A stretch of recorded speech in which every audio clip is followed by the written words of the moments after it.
అందరికి వందనాలు, దేవునికి స్తోత్రాలు. ప్రియులారా, మరోసారి మరొక ప్రత్యేకమైన అంశంతో మీ ముందుకు రావడం జరిగింది. ఈరోజు మన అంశం పేరు యేసు క్రీస్తును ఎందుకు నమ్ముకుంటున్నారు. అసలు యేసు క్రీస్తును ఎందుకు నమ్ముకోవాలి, ఇది ఈరోజు మన అంశం.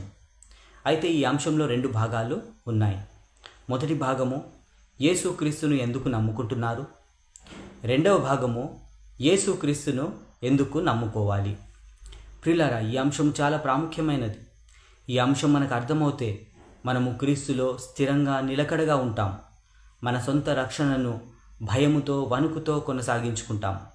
మన రక్షణ కిరీటాన్ని గట్టిగా పట్టుకొని చివరి వరకు, అదే మన అంతం వరకు లేదా ఈ లోకాంతం వరకు, అనగా క్రీస్తు 2వ రాకడ వరకు జాగ్రత్తగా నడుచుకుంటాము. అందుకే ఈ అంశము చాలా చాలా ప్రాముఖ్యమైనది. కాబట్టి జాగ్రత్తగా వినండి. విన్న ఈ సంగతులు అలా ఉన్నవో లేవో అని లేఖనాలను పరిశీలించిన తర్వాతనే నమ్మండి. గమనించాలి, ఇది ఎవరిని బాధ పెట్టాలని కానీ, ఎవరిని తప్పు పట్టాలని కానీ, ఎవరిని కించపరచాలని కానీ, ఎవరిని దూషించాలని కానీ చేస్తున్న ప్రయత్నము కాదు. మనుషులందరూ రక్షణ పొంది సత్యంను గూర్చిన అనుభవ జ్ఞానం గలవారై ఉండవలనని దేవుడు ఇచ్చయించుచున్నాడు. ప్రియులారా, అవును, ఇది నా మాట కాదు. ఇది తిమోతికి రాసిన మొదటి పత్రిక 2వ అధ్యాయం 4వ వచనంలో వ్రాయబడినది. అందుకే మీరందరూ ఈ సర్వ సత్యాన్ని ఉన్నది ఉన్నట్టుగా గ్రహించాలని, అనుసరించాలని, ప్రకటించాలనేదే మా ప్రయత్నము. కాబట్టి ఆలోచించండి, అర్థం చేసుకోండి, వాక్యానుసారంగా నడుచుకోండి. క్రీస్తు ప్రేమను బట్టి మిమ్మల్ని బతిమాలుకుంటున్నాను. ప్రియులారా, ఈరోజు మన అంశం పేరు యేసు క్రీస్తును ఎందుకు నమ్ముకుంటున్నారు. అసలు యేసు క్రీస్తును ఎందుకు నమ్ముకోవాలి. అయితే ఈరోజు మొదటి భాగమును గూర్చి పరిశీలన చేద్దాం. యేసు క్రీస్తును ఎందుకు నమ్ముకుంటున్నారు. ప్రియులారా, యేసు క్రీస్తును ఎందుకు నమ్ముకుంటున్నారు అని పరిశీలిస్తే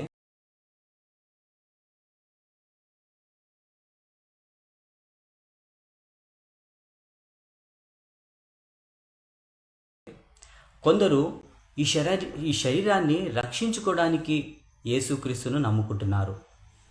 మరి ఇలాంటి నమ్మకము బైబిల్ ప్రకారంగా సరైనదేనా కాదా చూద్దామా. ప్రియులారా, కొరింథీయులకు రాసిన 2వ పత్రిక 4వ అధ్యాయము 16వ వచనంలో మా బాహ్య పురుషుడు కృషించుచున్నను, ఆంతర్య పురుషుడు దినదినము నూతనపరచబడుచున్నాడు అని వ్రాయబడి ఉన్నది. ఈ వచనాన్ని బట్టి మనకు అర్థమవుతుంది ఏంటంటే, బాహ్య పురుషుడు ఉన్నాడు, అలాగే ఆంతర్య పురుషుడు కూడా ఉన్నాడు. అయితే ఇప్పుడు ఈ బాహ్య పురుషుడు ఎవరు, ఆంతర్య పురుషుడు ఎవరు? ఆదికాండం 2వ అధ్యాయము 7వ వచనాన్ని ఒకసారి చదువుకున్నట్లయితే, దేవుడైన యెహోవా నేల మట్టితో నరుని నిర్మించి వాని నాసికా రంధ్రములలో జీవవాయువును ఊదగా నరుడు జీవాత్మ ఆయను అని వ్రాయబడి ఉన్నది. ప్రియులారా, జాగ్రత్తగా గమనించండి. దేవుడు నేల మట్టితో నరుని నిర్మించిండు అంటే దేవుడు నేల మట్టితో ఈ శరీరాన్ని చేసిండు. అంటే ఈ నేల మట్టితో నిర్మింపబడ్డ శరీరమే బాహ్య పురుషుడు. అవును, ఇప్పుడు ఈ బాహ్య పురుషుడు అనబడే ఈ మట్టి శరీరంలోనికి దేవుడు జీవవాయువును ఊదిండు, అంటే ఆత్మను వేసిండు. ఈ ఆత్మనే ఆంతర్య పురుషుడు. దేవుని నుండి విడిపోయి వచ్చిన ఆత్మ ఆంతర్య పురుషుడైతే, ఈ నేల మట్టితో నిర్మింపబడ్డ శరీరము బాహ్య పురుషుడు. అయితే కొందరు ఈ బాహ్య పురుషుడు అనబడే ఈ మట్టి శరీరాన్ని రక్షించుకోవడానికి యేసుక్రీస్తును నమ్ముకుంటున్నారు. కానీ దేవుడు ఈ మట్టి శరీరాన్ని తీర్చేసిండు. ఆదికాండము 3వ అధ్యాయము 19వ వచనాన్ని ఒకసారి చదువుకుందాం. నీవు నేలకు తిరిగి చేరు వరకు నీ ముఖపు చెమట కార్చి ఆహారము తిందువు. ఏలైనగా నేల నుండి నీవు తీయబడితివి, నీవు మన్నే గనుక తిరిగి మన్నైపోదు అని దేవుడు శరీరానికి తీర్చిన తీర్పు. ప్రియులారా, అవును, మన్నైనది వెనుకటి వలనే మరలా భూమికి చేరును అని ప్రసంగి గ్రంథము 12వ అధ్యాయం 7వ వచనంలో వ్రాయబడి ఉన్నది. ప్రియులారా, నేల మట్టితో నిర్మింపబడ్డ ఈ మట్టి శరీరము తిరిగి నేల మట్టిలోనే కలిసిపోతుంది. అంటే ఈ మట్టి శరీరం శాశ్వతమైనది కాదు. ఈ మట్టి శరీరానికి ఉన్న ఆయుష్కాలము 70 సంవత్సరములు, అధిక బలమున్న ఎడల 80 సంవత్సరములు. అయినను వాటి వైభవము ఆయాసమే, దుఃఖమే, అది త్వరగా గతించును అని 90వ కీర్తన 10వ వచనంలో వ్రాయబడినది. చూసారా, ఈ మట్టి శరీరానికి ఉన్న 70-80 సంవత్సరములు ప్రియులారా. అయినా సరే ఈ 70-80 సంవత్సరాలకు కూడా గ్యారెంటీ ఏమైనా ఉందా అంటే గ్యారెంటీ కూడా లేదు. రేపు ఏమి సంభవించినో మీకు తెలియదు. మీ జీవం ఏ పాటిది? మీరు కొంతసేపు కనపడి అంతలో మాయమైపోవు ఆవిరి వంటి వారే అని యాకోబు రాసిన పత్రిక 4వ అధ్యాయము 14వ వచనంలో రాయబడి ఉన్నది. అందుకే మరణమును చూడక బ్రతుకు నరుడు ఎవడు అని 89వ కీర్తన 48వ వచనంలో రాయబడి ఉన్నది. మరి ఇదంతా తెలిసి కూడా ప్రాణాలు రక్షించుకోవడానికి యేసుక్రీస్తును నమ్ముకుంటున్నారు. తన ప్రాణంను రక్షించుకొనగోరువాడు దానిని పోగొట్టుకొనును అని లూకాసు వార్త 9వ అధ్యాయము 24వ వచనంలో రాయబడి ఉన్నది. అలాగే తన ప్రాణంను ప్రేమించువాడు దానిని పోగొట్టుకును అని యోహాను సువార్త 12వ అధ్యాయము 25వ వచనంలో కూడా వ్రాయబడి ఉన్నది. మరి అందుకే ఆనాడు క్రీస్తు పునరుద్ధాన సాక్షులు, పరిశుద్ధాత్మ ద్వారా సువార్తను మనకు ప్రకటించిన అపోస్తలులు కూడా వారి ప్రాణములను ఎంత మాత్రమును ప్రియమైనదిగా ఎంచుకొనలేదు ప్రియులారా. అపోస్తల కార్యంలో 20వ అధ్యాయము 24వ వచనాన్ని ఒకసారి చదువుకున్నట్లయితే, అయితే దేవుని కృపా సువార్తను గూర్చి సాక్ష్యం ఇచ్చుట యందు నా పరుగును, నేను ప్రభు అయిన యేసు వలన పొందిన పరిచర్యను తుదముట్టింపవలనని నా ప్రాణమును నాకెంత మాత్రమును ప్రియమైనదిగా ఎంచుకొనటలేదు అని అంటున్నారు. ఫిలిప్పీయులకు రాసిన పత్రిక 1వ అధ్యాయం 21వ వచనంలో నా మట్టుకైతే బ్రతుకుట క్రీస్తే, చావైతే లాభము అని కూడా అంటున్నారు. అవును ప్రియులారా, ప్రాణములను ప్రేమించుకోవడమో లేదా ప్రాణములను రక్షించుకోవడము కాదు, కానీ సహోదరుల నిమిత్తము ప్రాణములు పెట్టబద్దులమై ఉన్నామని బైబిల్ చెప్తుంది. యోహాను రాసిన మొదటి పత్రిక 3వ అధ్యాయం 16వ వచనము ప్రకారము మన ప్రభు అయిన యేసుక్రీస్తు మనలను ప్రేమించి మన నిమిత్తము తన ప్రాణమును పెట్టెను. ఇప్పుడు మనము కూడా సహోదరుల నిమిత్తము మన ప్రాణమును పెట్టబద్దులమై ఉన్నాము అని వ్రాయబడి ఉన్నది. ప్రియులారా, ఈ మన మట్టి శరీరాలను రక్షించడానికి యేసుక్రీస్తు పరలోకం నుండి భూమి మీదకి రాలేదు. ఈ మన మట్టి శరీరాలను కాపాడడానికి యేసుక్రీస్తు సిలువలో రక్తము చెందించలేదు. ఒకవేళ అదే జరిగి ఉంటే కానీ క్రైస్తవుడు అనబడేవాడు ఈ శరీర మరణము చూడక ఎల్లప్పుడూ బ్రతకాలి. కానీ అలా జరగడం లేదే. క్రైస్తవులు ఎప్పటి నుంచి ఉన్నారు? సుమారు 2000 సంవత్సరాల నుంచి ఉన్నారు కదా. అప్పటి నుండి ఇప్పటి దాకా ఏ ఒక్కరైనా శరీరంలో ఉన్నారా? లేరు, ఉండలేరు, ఉండరు కూడాను. ఎందుకంటే దేవుడు ఈ మట్టి శరీరానికి తీర్పు తీర్చేసిండు. ఆ తీర్పును ఎవరు కూడాను మార్చలేడు ప్రియులారా. మరి అలాంటప్పుడు ఈ శాశ్వతం కానీ మట్టి శరీరాలను రక్షించుకోవడానికి యేసుక్రీస్తును నమ్ముకుంటున్నారా? దయచేసి ఒకసారి ఆలోచించండి. క్రీస్తు ప్రేమను బట్టి మిమ్మల్ని బతిమాలుకుంటున్నాను. బోధ మారిపోయింది ప్రియులారా. అందుకే మీరేం వినుచున్నారు జాగ్రత్తగా చూచుకొనుడి. బోధకులారా, మీ బోధను గూర్చి జాగ్రత్త కలిగి ఉండుము. తిమోతికి రాసిన మొదటి పత్రిక 4వ అధ్యాయం 16వ వచనంలో నిన్ను గూర్చియు నీ బోధను గూర్చియు జాగ్రత్త కలిగి ఉండుము, వీటిలో నిలకడగా ఉండుము, నీవిలాగు చేసి నిన్నును నీ బోధను వినువారిని రక్షించుకొందువు అని వ్రాయబడినది. ప్రియులారా, ఈ మట్టి శరీరాలను రక్షించుకోవడానికి యేసుక్రీస్తును నమ్ముకోవద్దు. గమనించాలి, ఇదెవరిని తప్పు పట్టాలని కానీ కించపరచాలని కానీ దూషించాలని కానీ చేస్తున్న ప్రయత్నము కానే కాదు. దయచేసి అర్థం చేసుకోండి. క్రీస్తు ప్రేమను బట్టి మిమ్మల్ని మరోసారి బతిమాలుకుంటున్నాను.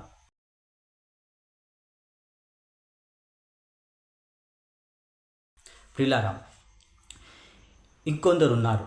వారు యేసుక్రీస్తుని ఎందుకు నమ్ముకుంటున్నారంటే శ్రమలు వస్తున్నాయని, శోధనలు కలుగుతున్నాయని వారు యేసుక్రీస్తును నమ్ముకుంటున్నారు. ప్రియులారా, యేసుక్రీస్తును నమ్ముకుంటే శ్రమలు రావు, శోధనలు కలుగవు అని వారు అనుకుంటున్నారు. కానీ బైబిల్ ఏం చెప్తుందో ఒకసారి చూద్దాం. ఫిలిప్పీయులకు రాసిన పత్రిక 1వ అధ్యాయం 30వ వచనం చదువుకుంటే, క్రీస్తునందు విశ్వాసముంచటం మాత్రమే గాక ఆయన పక్షమున శ్రమపడుటయు ఆయన పక్షమున మీకు అనుగ్రహింపబడెను అని వ్రాయబడినది. ఇప్పుడు చెప్పండి, యేసుక్రీస్తుని నమ్ముకుంటే శ్రమలు వస్తాయా రావా? శ్రమలు వస్తాయని బైబిల్ చెప్తుంది. మన తండ్రి అయిన దేవుడు మన ప్రభు అయిన యేసుక్రీస్తును శ్రమల ద్వారానే సంపూర్ణునిగా చేసెను. ఇప్పుడు మనలను కూడా శ్రమల ద్వారానే సంపూర్ణులుగా చేయుట ఆయనకు తగును అని హెబ్రీయులకు రాసిన పత్రిక 2వ అధ్యాయము 10-11 వచనాల్లో వ్రాయబడి ఉన్నది. ప్రియులారా, ఒక్కసారి ఆ వచనాలు చదువుకుందాము. ఎవని నిమిత్తము సమస్తమును ఉన్నవో, ఎవని వలన సమస్తమును కలుగుచున్నవో, ఆయన అనేకులైన కుమారులను మహిమకు తెచ్చుచుండగా వారి రక్షణకర్తను అనగా యేసుక్రీస్తును శ్రమల ద్వారా సంపూర్ణునిగా చేయుట ఆయనకు తగును. అంతేకాదు, పరిశుద్ధ పరచు వారికిని అనగా యేసుక్రీస్తును, అలాగే పరిశుద్ధ పరచుబడు వారికిని అనగా మనకు అందరికీ ఒక్కటే మూలము. అందుకే క్రీస్తు పునరుత్థాన సాక్షులు, పరిశుద్ధాత్మ ద్వారా మనకు సువార్తను ప్రకటించిన అపోస్తలు కూడా శ్రమల ద్వారానే సంపూర్ణులుగా చేయబడ్డారు. అవును, చూద్దామా? కొరింథీయులకు రాసిన మొదటి పత్రిక 4వ అధ్యాయము 11-14 వచనాలు ఒకసారి చదవండి. ఈ గడియ వరకు ఆకలి దప్పులు గలవారము, దిగంబరులము, పిడిగుద్దులు తినుచున్నాము, నిలోరమైన నివాసము లేకయున్నాము, స్వహస్తములతో పనిచేసి కష్టపడుచున్నాము, నిందింపబడి దీవించుచున్నాము, హింసింపబడి ఓర్చుకొనుచున్నాము, దూషింపబడి బతిమాలుకొనుచున్నాము, లోకమునకు మూర్ఖిగాను అందరికీ పెంటగాను ఇప్పటి వరకు ఎంచబడి ఉన్నాము. మిమ్మల్ని సిగ్గుపరచవలనని కాదు కానీ నా ప్రియమైన పిల్లలని మీకు బుద్ధి చెప్పుటకే ఈ మాటలు వ్రాయిచున్నాము అని చెప్తున్నారు పిల్లలు. అంతేకాదు, ఇంకాను ఉన్నాయి, ఇంకాను వాళ్ళు పడ్డ శ్రమలు ఒకసారి చూద్దాము. కొరింథీయులకు రాసిన 2వ పత్రిక 11వ అధ్యాయము 23-27 వచనాలు ఒకసారి చదువుకున్నట్టయితే, మరీ విశేషముగా ప్రయాసపడి తిని, మరి అనేక పర్యాయములు చెరసాలలో ఉంటిని, అపరిమితముగా దెబ్బలు తింటిని, అనేక మారులు ప్రాణాపాయములలో ఉంటిని, యూదుల చేత 5 మారులు 1 తక్కువ 40 దెబ్బలు తింటిని, ముమ్మారు బెత్తములతో కొట్టబడి తిని, ఒకసారి రాళ్ళతో కొట్టబడి తిని, ముమ్మారు ఓడ పగిలి శ్రమపడి తిని, ఒక రాత్రింపగలు సముద్రంలో గడిపి తిని, అనేక పర్యాయములు ప్రయాణములలోనూ, నదుల వలనైన ఆపదల్లోనూ, దొంగల వలనైన ఆపదల్లోనూ, నా స్వజనుల వలన ఆపదల్లోనూ, అన్యజనుల వలనైన ఆపదల్లోనూ, పట్టణంలో ఆపదల్లోనూ, అరణ్యంలో ఆపదల్లోనూ, సముద్రంలో ఆపదల్లోనూ, కపట సహోదరుల వలని ఆపదల్లోనూ ఉంటిని. ప్రయాసతోనూ కష్టముతోనూ తరచుగా జాగరణములతోనూ, ఆకలి దప్పులతోనూ, తరచుగా ఉపవాసములతోనూ, చలితోనూ, దిగంబరత్వంతోనూ ఉంటిని. ఇంకను చెప్పవలసినవి అనేకమున్నాయి అని పౌలు అంటున్నారు. ప్రియులా, చూసారా పౌలు పడిన ఈ శ్రమలు? అయితే ఇన్ని శ్రమలు పడుతున్నప్పటికీ పౌలు ఏమంటున్నాడు చూడండి. కొరింథీయులకు రాసిన 2వ పత్రిక 4వ అధ్యాయం 17వ వచనం, క్షణమాత్రముండు మా చులుకని శ్రమ మా కొరకు అంతకంతకు ఎక్కువగా నిత్యమైన మహిమా భారము కలుగజేయుచున్నది అని అంటున్నారు. అలాంటి మాటనే రోమీయులకు రాసిన పత్రిక 8వ అధ్యాయం 18వ వచనంలో కూడా రాయబడి ఉన్నది. మన ఎడల ప్రత్యక్షం కాబో మహిమ ఎదుట ఇప్పటి కాలపు శ్రమలు ఎన్నదగినవి కావని ఎంచుకొనుచున్నాను అని అంటున్నారు పిల్లరా. అందుకే శ్రమలు వచ్చినప్పుడు ఆశ్చర్యపడకుడి, అతిశయపడండి అని బైబిల్ చెప్తుంది. రోమీయులకు రాసిన పత్రిక 5వ అధ్యాయము 3-4 వచనాలు ఒకసారి చదువుకుందాం. శ్రమ ఓర్పును, ఓర్పు పరీక్షను, పరీక్ష నిరీక్షణను కలుగు చేయునని ఎరిగి శ్రమలందును అతిశయపడుదుము. అవును ప్రియులారా, శ్రమలు శోధనలు వచ్చినప్పుడు ఆశ్చర్యపడకండి, ఆనందపడండి అని బైబిల్ చెప్తుంది. యాకోబు రాసిన పత్రిక 1వ అధ్యాయము 2వ వచనాన్ని ఒకసారి చదువుకున్నట్లయితే, నా సహోదరులారా, మీ విశ్వాసమునకు కలుగు పరీక్ష ఓర్పును పుట్టించినని ఎరిగి మీరు నానా విధములైన శోధనలు పడినప్పుడు అది మహా ఆనందమని ఎంచుకొనుడి అని వ్రాయబడినది. ప్రియులారా, యేసుక్రీస్తు శరీరమందు శ్రమపడ్డాడు, అపోస్తలులు కూడా శ్రమపడ్డారు. ఇప్పుడు మనం కూడా అట్టి మనస్సు ధరించుకోవాలి. పేతురు రాసిన మొదటి పత్రిక 4వ అధ్యాయం 1వ వచనాన్ని ఒకసారి చదవండి. క్రీస్తు శరీరమందు శ్రమపడెను గనుక మీరును అట్టి మనస్సును ఆయుధముగా ధరించుకొనుడి అని వ్రాయబడినది. ప్రియులారా, చూసారా, క్రీస్తును నమ్ముకుంటే మనము శ్రమలు అనుభవించాలని ఇంత స్పష్టంగా తెలియజేస్తుంది బైబిల్. ఇది మీకు తెలియదా? మీ బోధకులు మీకు ఇది ముందుగా చెప్పలేదా? మనము శ్రమలు అనుభవించాలని బైబిల్ ముందుగానే చెప్తుంది కదా. ప్రియులారా, తెస్సలోనికీయులకు రాసిన మొదటి పత్రిక 3వ అధ్యాయం 3వ వచనం ప్రకారము మనము శ్రమను అనుభవింపవలసి ఉన్నదని మీతో ముందుగా చెప్పి తిని గదా, అలాగే జరిగినది, ఇది మీకును తెలియను అని వ్రాయబడి ఉన్నది. చూసారా, క్రీస్తును నమ్ముకుంటే మనము శ్రమలు అనుభవించాలని ముందుగానే అపోస్తలులు చెప్పారు. కానీ బోధ మారిపోయింది ప్రియులారా. అందుకే మీరేం వినుచున్నారు జాగ్రత్తగా చూచుకొనుడి. బోధకులారా, మీ బోధను గూర్చి జాగ్రత్త కలిగి ఉండుము.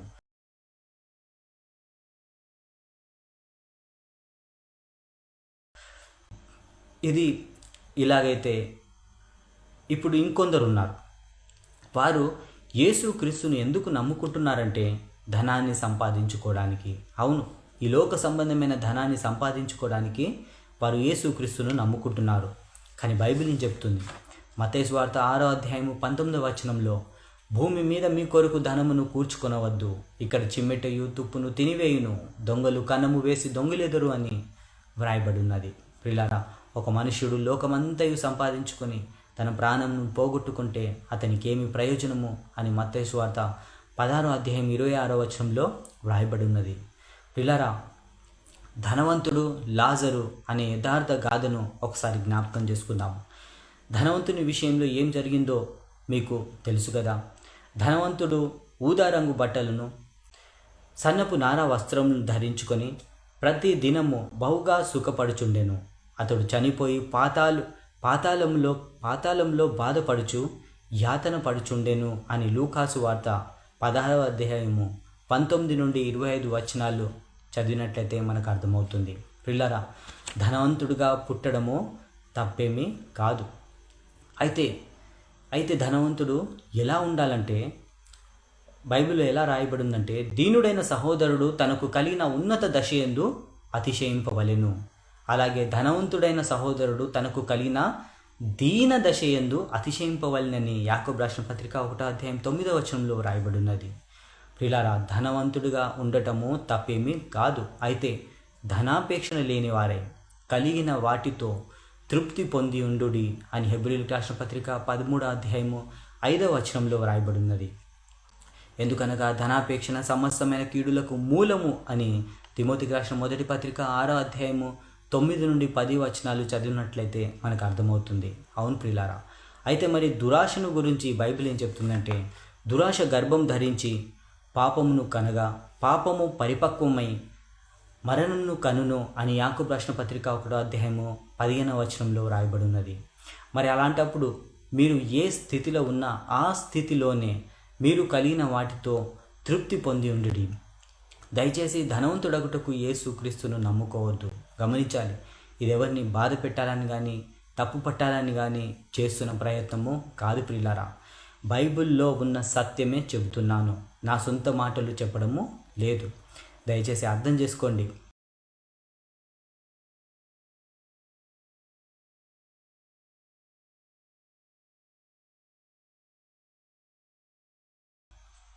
ఇప్పుడు వీరిలా ఉంటే ఇంకొందరు ఉన్నారు. వారి కడుపు కోసం యేసుక్రీస్తును నమ్ముకుంటున్నారు. బ్రతుకు తీరు కోసము, జీవనోపాధి కోసము యేసుక్రీస్తును నమ్ముకుంటున్నారు ప్రియులారా. యోహాను సువార్త 6వ అధ్యాయం 26వ వచనాన్ని ఒకసారి చదువుకున్నట్లయితే, మీరు సూచనలను చూచుట వలన కాదు కానీ రొట్టెలు భుజించి తృప్తి పొందుట వలననే నన్ను వెతుకుచున్నారని మీతో నిశ్చయంగా చెబుతున్నానని యేసుక్రీస్తు అంటున్నారు. చూసారా, వారు కడుపు కోసము యేసుక్రీస్తును నమ్ముకుంటున్నారు. వారి కడుపే వారి దేవుడు. వారు భూ సంబంధమైన వాటి అందే మనసు ఉంచుచున్నారు అని రాయబడి ఉంది. ఇలాంటి వారు అనేకులు ఉన్నారని బైబిల్ చెప్తుంది ప్రియులారా. ఫిలిప్పీయులకు రాసిన పత్రిక 3వ అధ్యాయము 18, 19 వచనాలు ఒకసారి చదువుకున్నట్లయితే, అనేకులు క్రీస్తు శిలువకు శత్రువులుగా నడుచుకొనుచున్నారు. వీరిని గూర్చి మీతో అనేక పర్యాయములు చెప్పి ఇప్పుడును ఏడ్చుచూ చెప్పుచున్నాను, నాశనమే వారి అంతము, వారి కడుపే వారి దేవుడు. వారు తాము సిగ్గుపడవలసిన సంగతుల యందు అతిశయపడుచున్నారు, భూ సంబంధమైన వాటి యందే మనసు ఉంచుచున్నారు అని అపోస్తలులు అంటున్నారు. ఇంకా ఇలాంటి వారి గురించి బైబిల్ ఏం చెప్తుందంటే, కొరింథీయులకు రాసిన 2వ పత్రిక 11వ అధ్యాయము 13 నుండి 15 వచనాలు ఒకసారి చదువుకున్నట్లయితే, అట్టి వారు క్రీస్తు యొక్క అపోస్తలుల వేషం ధరించుకొని వారై ఉండి దొంగ అపోస్తలులను మోసగాండ్రగు పనివారినై ఉన్నారు. ఇది ఆశ్చర్యం కాదు. సాతాను తానే వెలుగుదూత వేషం ధరించుకొనుచున్నాడు గనుక వాని పరిచారకులను నీతి పరిచారకుల వేషం ధరించుకొనుట గొప్ప సంగతి కాదు అని వ్రాయబడినది ప్రియులారా. అయితే ఇలాంటి వారు బైబిల్లో ఉండే సత్యమును బోధించరు, కల్పన కథలు బోధిస్తారు. అవును, తిమోతికి రాసిన 2వ పత్రిక 4వ అధ్యాయము 3-4 వచనాలు ఒకసారి చదవండి. ఎందుకనగా జనులు హితబోధను సహింపక దురద చెవులు గలవారై తమ స్వకీయ దురాశలకు అనుకూలమైన బోధకులను తమ కొరకు పోగు చేసుకొని సత్యమునకు చెవినీయక కల్పన కథల వైపునకు తిరుగు కాలము వచ్చును అని వ్రాయబడి ఉన్నది. అందుకే ఇలాంటి వారిని క్రూరమైన తోడేళ్లతో పోల్చడం జరిగింది. అపోస్తుల కార్యములు 20 అధ్యాయము 29-30 వచనాలు ఒకసారి చదువుకుందాం. నేను వెళ్ళిపోయిన తర్వాత క్రూరమైన తోడేళ్ళు మీలో ప్రవేశించునని నాకు తెలియను. వారు మందను కనికరింపరు మరియు శిష్యులను తమ వెంట ఈడ్చుకొని పోవలనని వంకర మాటలు పలుకు మనుషులు మీలోనే బయలుదేరుదురు అని వ్రాయబడి ఉన్నది ప్రియులారా.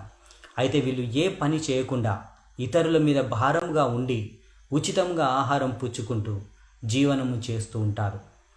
మరి ఇలాంటి వారిని పోలి నడుచుకుంటున్నారా? ఇలాంటి వారు మీకు మాదిరిగా ఉంటున్నారా? ఆలోచించండి ప్రియులారా. మనకు మాదిరి ఎవరు మనకు మాదిరిగా ఉన్నారు? అపోస్తలులు. అవును, అపోస్తలులు మనకు మాదిరి. కొరింథీయులకు రాసిన 1వ పత్రిక 11వ అధ్యాయం 1వ వచనాన్ని ఒకసారి చదువుకుందాం. నేను క్రీస్తును పోలి నడుచుకొనుచున్న ప్రకారము మీరును నన్ను పోలి నడుచుకొనుడి అని వ్రాయబడి ఉన్నది. అంటే అపోస్తలులు ఎలాగైతే ఉండేనో మనము కూడా అలాగే ఉండాలి. తెస్సలోనికీయులకు రాసిన 2వ పత్రిక 3వ అధ్యాయం 8వ వచనాన్ని ఒకసారి చదువుకుందాం. ఎవని యొద్దను ఉచితముగా ఆహారము పుచ్చుకొనలేదు, మేము మీలో ఎవనికిని భారముగా ఉండకూడదని ప్రయాసముతోనూ కష్టముతోనూ రాత్రింబగలు పనిచేయుచు జీవనం చేసితిమి అని మనకు మాదిరిగా ఉన్న అపోస్తలులు అంటున్నారు. అవును, అపోస్తల కార్యములు 20వ అధ్యాయము 33వ వచనాన్ని ఒకసారి చదువుకుందాం. ఎవని వెండి అయినను బంగారమైనను వస్త్రములైనను నేను ఆశింపలేదు. నా అవసరముల నిమిత్తము నాతో ఉన్న వారి నిమిత్తమును ఈ నా చేతులు కష్టపడినవని మీకే తెలియను. మీరును ఇలాగు ప్రయాసపడి బలహీనులను సంరక్షింపవలెననియు పుచ్చుకొనుట కంటే ఇచ్చుట ధన్యము అని ప్రభువైన యేసు చెప్పిన మాటలు జ్ఞాపకం చేసుకోనవలని అన్ని విషయములలో మీకు మాదిరి చూపితినని చెప్పాను. తెస్సలోనికీయులకు రాసిన 1వ పత్రిక 2వ అధ్యాయం 5వ వచనాన్ని ఒకసారి చదువుకుందాం. మీరెరిగి ఉన్నట్టు మేము ఇచ్చకపు మాటలనైనను ధనాపేక్షను కప్పిపెట్టు వేషంనైనను ఎన్నడూను వినియోగింపలేదు అని అంటున్నారు ప్రియులారా. తీతుకు రాసిన పత్రిక 2వ అధ్యాయం 8వ వచనము. నీ ఉపదేశము మోసము లేనిదిగాను మాన్యమైనదిగాను నిరాక్షేపమైన హితవాక్యముతో కూడినదిగాను ఉండవలెను అని అంటున్నారు. చూసారా ప్రియులారా, అపోస్తలులు ఎలా ఉన్నారో మనం కూడా అలాగే ఉండాలి. కానీ చాలామంది అలా లేరు. శరీర సంబంధమైనవి, భూ సంబంధమైనవి, ప్రకృతి సంబంధమైనవి, ఈ లోక సంబంధమైనవి, దృశ్యమైనవి, క్షయమైపోయే వాటి ఎందే మనసు ఉంచుచున్నారు. అటు బోధకులు అదే బోధిస్తున్నారు, ఇటు వినేవారు కూడా అదే వినడానికి ఇష్టపడుతున్నారు. పిల్లారా, కొరింథీయులకు రాసిన 1వ పత్రిక 15వ అధ్యాయం 19వ వచనం ప్రకారం ఈ జీవిత కాలం మట్టుకే మనం క్రీస్తునందు నిరీక్షించు వారమైన ఎడల మనుషులందరికంటే దౌర్భాగ్యులమై ఉందుము అని సత్యవాక్యము సెలవిస్తుంది. ప్రియులారా, ఈ జీవిత కాలం మట్టుకే, అనగా ఈ 70-80 సంవత్సరాల జీవితకాలం మట్టుకే యేసు క్రీస్తును నమ్ముకోవద్దు. మరి యేసు క్రీస్తును ఎందుకు నమ్ముకోవాలి? ఇది మనము మన 2వ భాగంలో తెలుసుకుందాం. త్వరలోనే ఈ 2వ భాగంతో మీ ముందుకు రావాలని దేవుని కోరుతున్నాము. అయితే ఇంతవరకు దయచేసి చెప్పిన ఈ సంగతులు జాగ్రత్తగా ఆలోచించండి, అర్థం చేసుకోవడానికి ప్రయత్నించండి. నేను నా సొంత తెలివిని కానీ సొంత మాటలు కానీ ఏమాత్రము వాడలేదు ప్రియులారా. నేను చెప్పిన ప్రతి మాటకు బైబిల్ రెఫరెన్స్ చూపించాను కనుక ఆలోచించండి, అర్థం చేసుకోండి. అయితే కొందరు మన ప్రియులు మన ప్రభువైన యేసు క్రీస్తు శరీరధారి అయి భూమి మీద ఉన్న కాలంలో మనుషుల ప్రాణాలు రక్షించలేదా? వారి శరీరాలను కాపాడలేదా? ఆయనకు సమస్తము సాధ్యమే కదా అని అంటున్నారు. ప్రియులారా, యేసుక్రీస్తుకు సమస్తము సాధ్యమే. అవును, ఆయనకి సమస్తము సాధ్యము. కానీ దయచేసి ఆలోచించండి, అర్థం చేసుకోండి. అప్పుడున్న కాలం వేరు, ఇప్పుడున్న కాలము వేరు. ఆ కాలంలో ఇంకా వాక్యము స్థిరపరచబడలేదు. కాబట్టి అద్భుతాలు, మహత్కార్యములు, సూచక క్రియలను చూసి నమ్మిర్రు. ఇప్పుడైతే మన దగ్గర స్థిరమైన వాక్యము ఉన్నది. ఇప్పుడు ఈ వాక్యమును విని విశ్వసించాలి. అందుకే వినుట వలన విశ్వాసం కలుగును, వినుట క్రీస్తును గూర్చిన మాట వలన కలుగును అని అపోస్తులుడైన పౌలు రోమా సంఘంతో 10వ అధ్యాయము 17వ వచనంలో చెబుతున్నాడు. యేసుక్రీస్తు కూడా తోమాతో యోహాను సువార్త 20వ అధ్యాయము 29వ వచనంలో, నీవు నన్ను చూచి నమ్మితివి, చూడక నమ్మినవాడు ధన్యుడు అని అంటున్నాడు. మరి ఇప్పుడు మన పరిస్థితి ఏంటి? చూసి నమ్ముతారా, విని నమ్ముతారా? ప్రియులారా, మోసపోకండి. ఆలోచించండి, అర్థం చేసుకోండి, గమనించాలి. ఇది ఎవరిని బాధ పెట్టాలని కానీ, తప్పు పట్టాలని కానీ, కించపరచాలని కానీ, దూషించాలని కానీ చేస్తున్న ప్రయత్నము కాదు ప్రియులారా. మనుషులందరూ రక్షణ పొంది సత్యంను గూర్చిన అనుభవ జ్ఞానం గలవారై ఉండవలనని దేవుడు ఇచ్చయించుచున్నాడు. మేము కూడా ఇచ్చయించుచున్నాము. అందుకే ప్రియులారా, ఆలోచించండి, అర్థం చేసుకోండి. దేవుడు మాట్లాడిన ప్రతి మాట వినే ప్రతి హృదయంలో నీరు కట్టి ఫలింపజేయాలని మన తండ్రి అయిన దేవునికి, ఆయన కుమారుడైన యేసుక్రీస్తు ద్వారా బతిమాలుకుంటున్నాను. ఆమేన్. అందరికీ వందనాలు. దేవునికి స్తోత్రాలు.